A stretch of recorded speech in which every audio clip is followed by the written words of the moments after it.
만나고자 하는 사람은 하갈이라는 이름의 한 여인입니다. 조금 생소한 이름이죠. 성경에서 그렇게 많이 듣는 이름은 아닙니다. 왜냐하면 성경의 역사에서 보면 이 하갈은 주류가 아니기 때문에 그렇습니다. 어떤 면에서는 비주류죠. 쉽게 얘기하면 주인공이 아니라는 말입니다. 조연입니다. 엑스트라 있는 것이죠. 그 시대의 주류는 아브라함이었고 사라였고 이삭이었습니다. 이 이스마엘이나 하갈은 결코 주류 인생이 아니었습니다. 뿐만 아니라 이 사람은 애굽 사람이라고 1절에서 소개를 하고 있죠. 그 고향과 부모의 곁을 떠나서 아브라함과 사라의 종, 특별히 사라의 몸종으로 지내고 있는 사람입니다. 결혼도 하지 않은 것 같은데 그 주인에게 들어가서 아이를 낳아야만 하는, 어떻게 보면 참 기구한 인생이 있는 것이죠. 특히 더 아이를 가졌는데도 집에서 쫓겨나기까지 하는 그런 모습은 안타깝기까지 합니다. 사실 엄밀히 따지면 피해자라고 할 수 있습니다. 주류라고 하는, 주인공이라고 하는 아브라함과 사라의 믿음 없음으로 인하여서 그 인생이 꼬여버린 인생이라 할 수 있는 것이죠. 오늘 우리가 보고자 하는 사람은 이 하갈입니다. 이 하갈의 마음 어떤 상태일까요? 전쟁통일 것입니다. 총알이 빗발칠 것 같습니다. 지진이 그 마음에 요동칠 것 같습니다. 왜 나한테는 이런 일이 생겨나는가? 왜 나는 이렇게 불행한가 하는 생각이 끊이지 않는 것입니다. 자, 여러분 어떻게 생각하십니까? 말씀드렸지만 분명히 주류는 아닙니다. 주인공이 아닙니다. 한번 흘러가는, 주인공을 빛나게 하는 사람이지 주인공 인생이 결코 아닙니다. 이런 하갈을 하나님께서 어떻게 대우하실까요? 이런 인생이라도 하나님께서 인도하실까요? 이런 인생이라도 하나님께서 보호하실까요? 이런 인생이라도 하나님께서 은혜와 복을 주실까요? 여러분 어떻게 생각하십니까? 오늘 그 이야기를 함께 나누어 보도록 하겠습니다. 아브라함이 75세에 부르심을 받았죠. 그리고 세 가지 큰 약속을 주셨습니다. 땅을 주겠다, 많은 족속 민족을 주겠다, 그리고 복의 근원이 되게 하겠다. 실제로 우리가 지난주에 보았지만 땅을 주셨습니다. 그 땅으로 들어가게 하셨습니다. 근데 단순히 땅만 주신 게 아니라 그 땅으로 시작하는 하나님의 나라가 비록 왜소하고 연약해 보이고 작은 나라이지만 실상 애굽의 바로마저도 벌벌 떨게 되는, 4개국 메소포타미아 4개국 연합군마저도 무찌를 수 있는 겨자씨와 같이 한없이 작은 것처럼 보이지만 실상 그 나라가, 그 땅이 얼마나 강한 나라인지, 그 나라의 권세가 무엇인지를 그는 뼈에 사무치도록 경험을 했습니다. 하나님의 나라가 이런 것이구나, 하나님이 땅을 주셨다는 게 이렇게 나타나는구나 하는 것을 경험했죠. 그런데 문제는 후손입니다. 분명히 많은 민족을 주시겠다고 했는데 많은 민족은커녕 아들 하나 없는 겁니다. 이 대체 무엇인가? 아무리 큰 땅이 있어도 상속자가 없다면 그 땅이 무엇이 되겠습니까? 자기에게는 큰 의미가 없다고 생각이 될 수도 있는 것입니다. 그런데 시간이, 세월이 지나갑니다. 흘러갑니다. 나이가 들수록 불안해지죠. 오늘 본문에 나와 있지만 10년의 세월이 지났다고 그러죠. 75세의 부르심을 받았는데 어느덧 그가 85세가 되었고 그의 아내 사라는 75세의 나이가 되었습니다. 그러자 창세기 15장에 보면, 앞으로 조금만 넘겨보시면 이 아브라함이 하나님께 묻는 장면이 나옵니다. 15장 3절에서 5절의 말씀을 우리 같이 한번 읽겠습니다. 무엇이라고 묻고 있는지, 하나님께서 무엇이라고 대답해 주시는지 확인하시면서 읽도록 하겠습니다. 3절에서 5절 시작. 아브라함이 또 이르되 주께서 내게 씨를 주지 아니하셨으니 내 집에서 길린 자가 내 상속자가 될 것이니이다. 여호와의 말씀이 그에게 임하여 이르시되 그 사람이 내 상속자가 아니라 내 몸에서 날 자가 내 상속자가 되리라 하시고 그를 이끌고 밖으로 나가 이르시되 하늘을 우러러 뭇별을 셀 수 있나 보라. 또 그에게 이르시되 내 자손이 이와 같으리라. 아멘. 아브라함이 묻죠. 왜 제게 씨를, 아들을 주시지 않으십니까? 우리 집에서 상속자 하나를 세울까요? 그러자 하나님이 그러시죠. 아니다. 그는 상속자가 아니다. 내 몸에서 날 자가 너의 상속자가 될 것이며 하늘의 별처럼 무수한 자손을 너에게 줄 것이다. 믿음을 요구하는 그런 말씀인 것입니다. 그러나 10년의 세월이 지났으나 그에게는 아무런 일이 일어나지를 않고 있습니다. 사라는 아직 임신을 하지 못하고 있습니다. 고민이 깊어지는 이 아브라함에게 사라가 이렇게 말을 합니다. 16장의 말씀을 같이 한번 읽어보실까요? 16장 2절의 말씀을 우리 같이 읽도록 합니다. 시작. 사레가 아브라함에게 이르되 여호와께서 내 출산을 허락하지 아니하셨으니 원하건대 내 여종에게 들어가라. 내가 혹 그로 말미암아 자녀를 얻을까 하노라 하매 아브라함이 사레의 말을 들으니라. 아멘. 사라가 말을 하죠. 이제 내 몸에서 아이를 낳을 가능성이 없으니 제 몸종 이 하갈에게 들어가십시오. 이 시대의 사람들이 다 그렇게 하지 않습니까?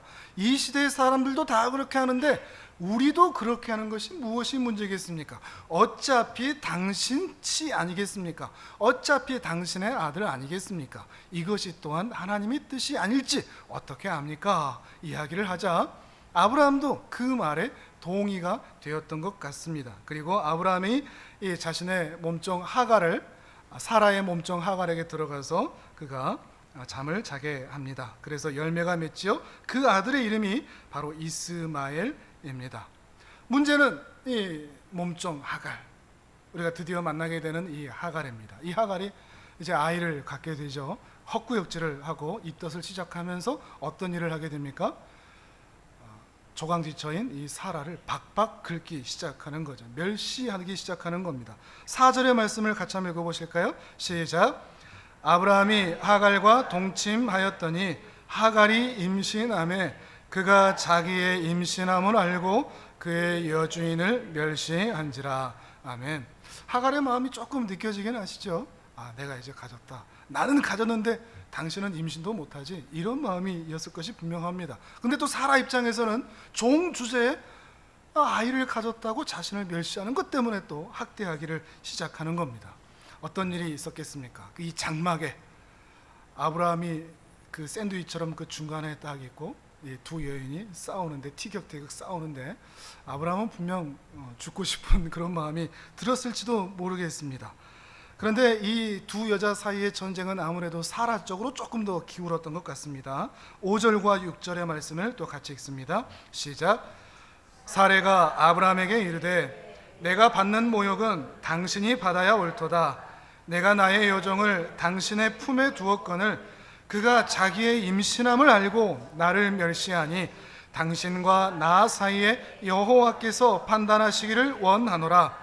아브라함이 사레에게 이르되 당신의 여종은 당신의 수중에 있으니 당신의 눈에 좋을 대로 그에게 행하라 하매 사레가 하갈을 학대하였더니 하갈이 사레 앞에서 도망하였더라. 아멘.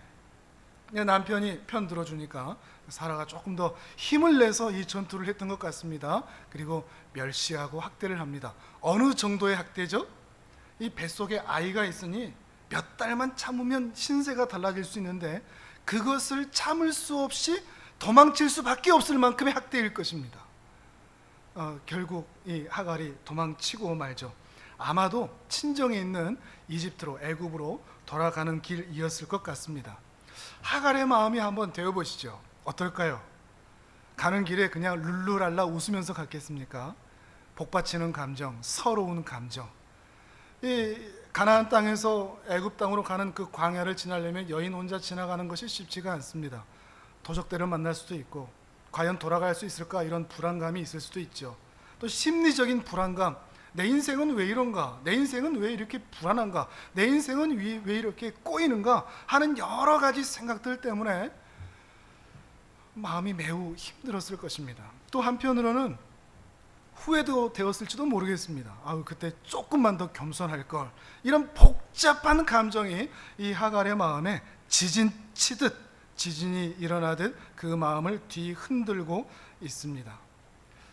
우리도 때로 이럴 때 있지 않습니까?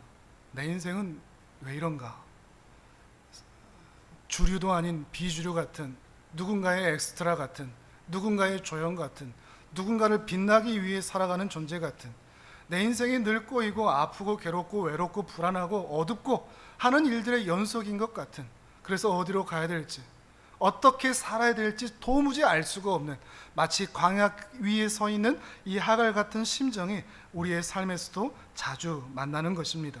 그런데 참 놀라운 반전이 있습니다.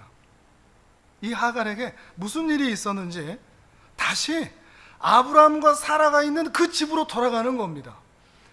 내용을 보니 결코 아브라함과 사라가 와서 설득해서 야 그래도 돌아가자 이렇게 한 것은 전혀 아닌 것 같습니다. 그런데 이 하갈에게 어떤 일이 있었는지 다시 그 전쟁통 같은, 틀림없이 돌아가면 학대가 있을 그 집으로 돌아가는 것입니다. 근데 돌아갈 때 감정이 또 다릅니다.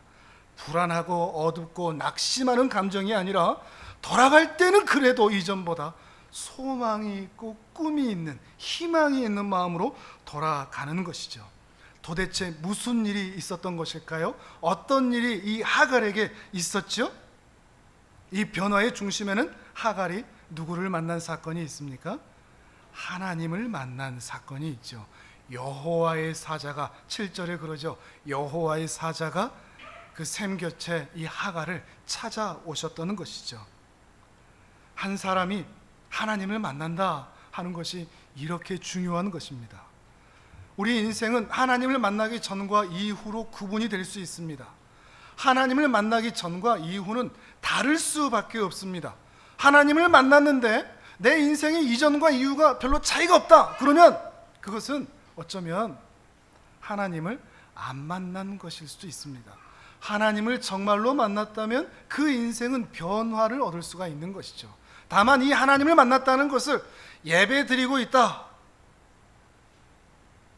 예배를 드리고 하나님을 찬양하고 있다, 주일날 교회 다닌다 정도로 생각하면 오산입니다. 하나님을 만난다는 것은 전인격적으로 하나님이 어떤 분이신지 하는 것을 경험하는 것이죠. 어떻게 경험하는지 한번 보실까요? 7절부터 10절까지의 말씀을 우리 같이 또 읽습니다. 시작. 여호와의 사자가 광야의 샘물 곁 곧 술길 샘 곁에서 그를 만나 이르되 사레의 여종 하갈아 내가 어디서 왔으며 어디로 가느냐? 그가 이르되 나는 내 여주인 사레를 피하여 도망하나이다. 여호와의 사자가 그에게 이르되 내 여주인에게로 돌아가서 그 수하에 복종하라. 여호와의 사자가 또 그에게 이르되 내가 내 씨를 크게 번성하여 그 수가 많아 셀 수 없게 하리라. 아멘. 7절에서는 여호와의 사자가 하갈에게 나타났다 그러죠. 8절에서 이렇게 시작을 하죠. 사레의 여종 하갈아. 어떨까요? 어떤 마음일까요? 하갈이 들을 때 이분이 누군데 내 이름을 알지? 우리는 이 본문을 너무 당연하게 생각하죠. 그런데 하갈의 입장에서는요, 이분이 누군데 나를 알지? 이분이 정말로 여호와의 사자가 나를 안다면 이것은 기가 막힌 일이거든요. 말씀드렸지만 하갈은 어떤 인생이라고요? 비주류입니다. 주인공이 아닙니다. 엑스트라입니다. 하나님 앞에서 쓰임받는 인생이 아니라 오히려 버림받는 인생, 사람들에게 이용당하는 인생으로 이 하갈은 서 있습니다. 그런데 그가 사라의 여종인 것도 알고 자신의 이름이 하갈인 것도 압니다. 그 말은 자신이 지금 어떤 상황에 있다는 것이, 자신의 과거가 어떤 상황에 의하여서 여기까지 와 있다는 것을 이분은 알고 있구나, 이런 것이 되는 것입니다. 아, 나를 아시는구나. 이 하나님께서 어떻게 나를 알고 계시는가? 아마 가슴이 쿵쾅거렸을 것이 분명합니다. 8절 중반에서는 이러죠. 내가 어디로 와서 어디로 가느냐? 무슨 말이겠습니까? 어디로 와서 어디로 흘러가고 있느냐? 이제는 또 어디로 흘러갈 것이냐? 지금 왜 이렇게 방황하고 있느냐? 왜 갈 바를 알지 못하고 이렇게 정갈래 망갈래 그 마음이 찢기어 있느냐 하는 것을 다 알고 계시는 것이죠. 이 하나님께서 자신의 내적인 방황의 상태를 알고 계신다는 것입니다. 그리고 9절에서 이렇게 말을 하죠. 다시 돌아가라. 내 여주인에게 돌아가서 그 수하에 복종하라. 이 말은 매정한 말이 아니라, 어떻게 거기 돌아가라고 할 수 있어요? 매정한 말이 아니라, 아, 이분이 내가 어디에 있어야 할지를 인도해 주시는구나. 내가 어떻게 살아야 되는지, 내가 무엇을 해야 되는지, 내가 어느 자리에 있어야 되는지 이분이 나에게 인도해 주고 계시는구나. 곧 자신의 과거와 자신의 현재와 자신의 미래를 이 하나님께서 다 보고 계셨구나. 하나님이 나에게는 아무런 관심도 없는 것 같고 아브라함과 사라에게만 관심 갖는다고 생각했는데, 나를 하나님이 다 아시고 내 현재 마음 상태도 다 알고 내가 어디로 가야 되는지도 이분께서 다 보고 계시는구나 하는 것을 이 하갈이 경험하고 있는 것입니다. 하나님은 나의 모든 것을 알고 계시는구나, 하나님께서 나의 모든 것을 보고 계시는구나, 이것을 확인하고서, 이 사실을 확인하고서 하갈이 일어나서 다시 아브라함과 사라의 집으로 갈 수 있었던 것입니다. 그러면서 그가 하나님의 이름을 이렇게 부르죠. 13절입니다. 13절의 말씀을 또 같이 읽습니다. 시작. 하갈이 자기에게 이르신 여호와의 이름을 나를 살피시는 하나님이라 하였으니 이는 내가 어떻게 여기서 나를 살피시는 하나님을 배웠는고 함이라. 아멘. 하갈이 발견한 이름입니다. 나를 살피시는 하나님, 엘로이라고 하죠. 저를 따라서 한번 해보시겠습니까? 엘로이. 로이라는 것은 이 라라는 동사의 영어로 하면 쉽게 C입니다. C. 근데 이게 재밌는 게 문법으로 보면 분사의 개념인데, 한 번 보고 말고 한 번 보고 말고가 아니라 계속 그 눈을 치켜뜨고 계속 보고 있었다는 이야기입니다. 엘로이, 이 말은 계속하여 나를 살피시는 하나님, 단 한순간도 그 큰 눈동자를 나에게서 떼지 않으시고 나를 계속 보고 계시는 하나님, 그런 의미로서 나를 살피시는 하나님이라고 말하고 있는 것입니다. 옛날 성경에서는 이것을 감찰하시는 하나님이라고 표현을 했었죠. 같은 의미인 것입니다. 여러분에게 이 하나님의 이름이 힘이 되기를 바랍니다. 나를 살피십니다. 그가 나의 과거에 그 큰 눈동자로 나의 모든 것을 다 보고 계셨습니다. 지금 현재도 우리를 다 보고 계십니다. 그리고 우리가 가야 할 길도 그 큰 눈으로 미리 내다보고 계십니다. 그 하나님이 나의 하나님이라면, 그 하나님이 나의 모든 것을 보고 계신다면, 오늘 우리가 지진 충만한 삶을 살아도, 비록 우리가 있어야 할 곳이 아브라함과 사라의 집과 같은 전쟁통과 같은 그런 곳이라고 할지라도 우리는 믿음으로 다시 돌아갈 수 있다는 것입니다. 이것이 믿음일 테죠. 이 믿음으로 살기 위해서 우리가 현실에서 견고하게 가져야 할 영적인 자세 3가지를 여러분과 함께 나누도록 하겠습니다. 첫 번째는 안심하라는 겁니다. 안심하십시오. 하나님께서 그 큰 눈으로, 그 크신 눈으로 항상 우리를 바라보고 계십니다. 하나님이 우리를 안 바라보신 적이 없습니다. 우리에게서 눈을 떼신 적이 없습니다. 그 하나님이 계속해서 바라보시면서 우리를 지켜주신다는 것입니다. 세상 사람들은 부적이 필요합니다. 부적이 있어야 그 부적이 나를 지켜주지. 그래서 그 부적을 집이든 지갑이든 막 넣어놓고 그 부적을 의존하죠. 그러나 우리 그리스도인들은 부적이 필요 없는 사람들입니다. 동의하십니까? 왜요? 하나님이 언제나 나와 함께 하시기 때문입니다. 그 하나님이 언제나 나를 지키시기 때문에 그렇습니다. 그 크신 눈으로 언제나 나를 바라보고 계시기 때문이죠. 1년 365일 60억 인구 중에 나 한 사람 바라보는 일 외에 다른 일이 없으시는 것처럼, 다른 할 일이 없으시는 것처럼 나를 바라보시는 하나님이십니다. 그분이 나를 바라보고 계십니다. 그러니 안심하십시오. 불안하지 않으셔도 됩니다. 하나님의 눈 밖에서, 하나님의 뜻 밖에서 내게 일어나는 일은 결코 없습니다.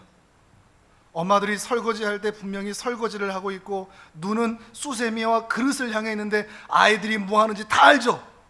엄마는 다 압니다. 하나님도 그렇습니다. 나 안 보는 것 같습니다. 나에게 관심 없는 것 같습니다. 나에게 아무런 관여를 하지 않으시는 것 같습니다. 그러나 하나님은 다 알고 계시고 다 보고 계신다는 겁니다. 누가 내 눈물을 알아주냐고요? 누가 내 고통을 알아주냐고요? 섭섭하십니다. 하나님이 말씀하십니다. 내가 다 봤지, 내가 다 알지, 네가 얼마나 힘들게 여기까지 왔는지, 네가 얼마나 괴로워하는지 내가 다 알지. 하나님께서 말씀하십니다. 오늘 보면 11절에서 그렇습니다. 하갈에게 이렇게 말씀하셨죠. 이는 여호와께서 내 고통을 들으셨음이니라. 여호와께서 하갈의 모든 고통을 다 들으셨습니다. 마찬가지로 우리의 현재를 다 아십니다. 우리의 고통을 다 아십니다. 우리는 또한 우리의 미래에 대해서 늘 불안하죠. 우리의 미래가 어떻게 될까? 우리가 어디로 가야 할까? 하나님이 다 아십니다. 제가 자주 드리는 말씀이 있죠. 하나님이 우리 인생의 디자이너이십니다. 그 디자이너께서 우리를 최고의 디자인으로 만들어 가실 것입니다. 하나님께서 우리의 건축가이십니다. 지금 우리의 모습은 골조만 앙상한 모습처럼 보여도 하나님의 눈에는 완성된 집이 보일 것입니다.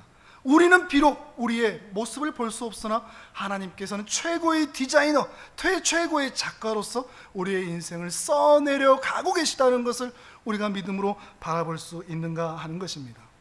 다윗을 생각해 보십시오. 얼마나 지진 충만한 인생이었습니까? 그러나 이 다윗은 그렇게 힘든 것 때문에 사람 미워하지 않았습니다. 원수 갚지 않았습니다. 자살하지 않았습니다. 꼬꾸라뜨러지지 않았습니다. 마음이 지진나지 않았습니다. 왜요? 하나님이 나를 보신다. 하나님이 나를 아신다. 하나님이 나와 함께 하신다. 이 믿음이 그에겐 분명히 있었기 때문이죠. 시편 139편에서 다윗은 이렇게 노래를 하고 있습니다. 우리 화면을 보면서 함께 읽도록 합니다. 시작. 여호와여, 주께서 나를 살펴보셨으므로 나를 아시나이다.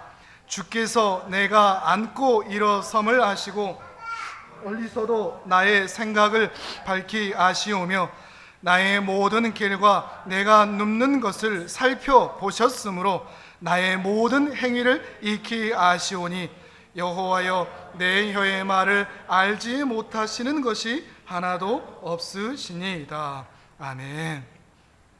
이 말씀을 가슴에 새기실 수 있으면 좋겠습니다. 누가 아냐고요? 누가 나를 보냐고요? 누가 나를 위로해 주냐고요? 아닙니다. 다윗의 이 믿음, 이 노래가 여러분의 노래가 되기를 바랍니다. 하나님이 아시지. 내가 앉고 일어서는 것 하나님이 다 보시지. 언제나 나와 동행하시는 분이시지. 이 하나님을 의식하게 되면 불안과 걱정과 염려가 아니라 안심과 평안과 위로와 감사와 기쁨을 얻을 수 있게 됩니다. 신자에게 이 기쁨은 상황이 좋아짐으로 얻는 기쁨이 되어서는 안 됩니다. 세상 사람들도 상황이 좋아하면 감사할 줄 압니다.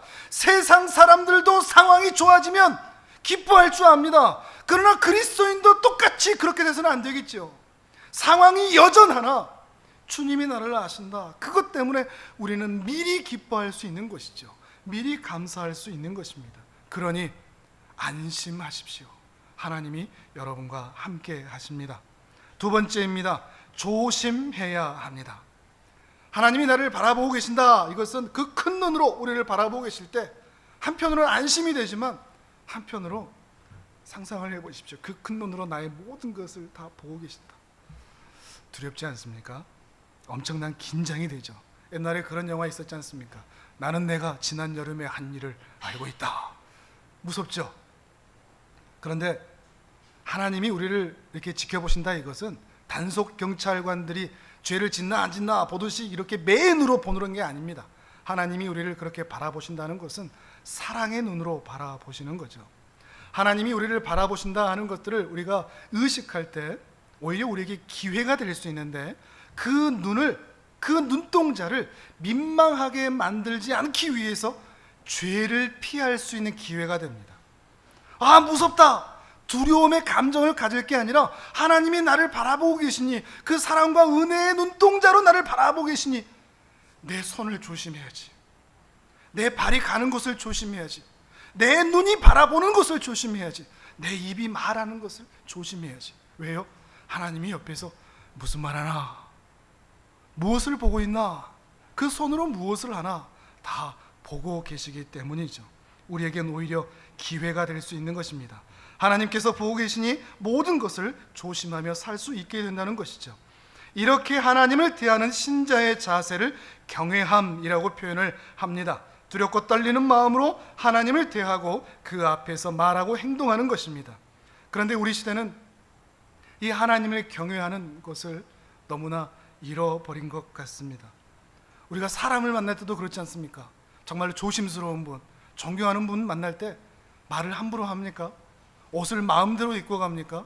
그분 앞에 우리의 생각과 어떤 자세들을, 우리 옷 맹무새나 그런 것들을, 태도들을 우리 마음대로 하나요? 결코 그렇지 않습니다. 마음에 없는 말 하지 않고 함부로 행동하지도 않습니다. 거짓말을 하지도 않고 가식을 떨지도 않습니다. 존경하는 마음이 있다면 말이죠. 우리가 하나님을 경외한다. 하나님을 경외한다. 두렵고 떨림으로 그 눈을 의식한다. 이 경외함으로 하나님을 예배한다는 것은 어떤 의미일까요? 그 크신 눈으로 이 자리에 함께 하시는데 그분 앞에서 우리가 예배한다. 그분 앞에서 우리가 찬송을 한다. 그분 앞에서 우리가 기도를 한다. 그분 앞에서 우리가 말씀을 듣는다 하는 것은 어떤 자세일까요? 우리가 하나님을 경외함으로 온전하게 대하지 못하는 이유는 이 시대의 흐름과도 매우 맞닿아 있는 것 같습니다. 요즘은 최고 지도자라고 하는 대통령도 이름만 부르는 시대가 되어버렸지 않습니까? 그만큼 존경하고 경외감을 가지는 대상이 별로 없습니다.